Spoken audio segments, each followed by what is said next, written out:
ऐसा शहर था जो कहानियों में सांस लेता था। सुंदर और आकर्षक, इसमें पुरानी किताबों की खुशबू और नई शुरुआत का वादा था। इसके आकर्षक घरों और चहल पहल वाली दुकानों के बीच बसा था ब्रुक्सविले हाई।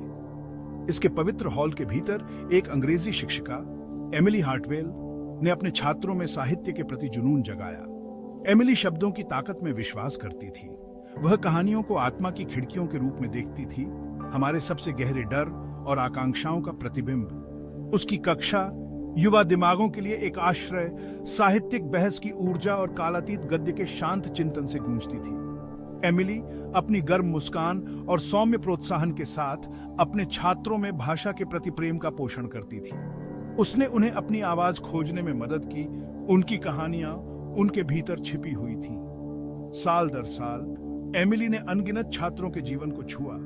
उसने उनकी आंखें भाषा की सुंदरता और कहानी कहने की शक्ति के लिए खोली। लेकिन उसे कम ही पता था कि एक छात्र उसके जीवन को इस तरह बदलेगा जिसकी उसने कभी कल्पना भी नहीं की होगी। जैक मिलर एमिली की कक्षा में सपनों से भरे सिर और लिखी हुई कहानियों से भरी एक नोटबुक के साथ चला गया। वह एक शांत लड़का था, चौकस और अंतर्मुखी।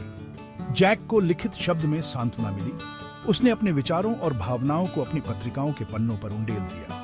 उन्होंने किताबों को खा लिया, खुद को अनजान दुनिया में विसर्जित कर दिया। उनके द्वारा पढ़ी गई प्रत्येक कहानी ने एक नए विचार को जन्म दिया, एक नई दुनिया जो उनके अपने शब्दों में रची जाने की प्रतीक्षा कर रही थी। जैक का लेखन उसकी आत्मा को दर्शाता है, संवेदनशील, व्यावहारिक और जुड़ने की लालसा से भरा हुआ। जैक साहित्य के प्रति एमिली के जुनून से आकर्षित था।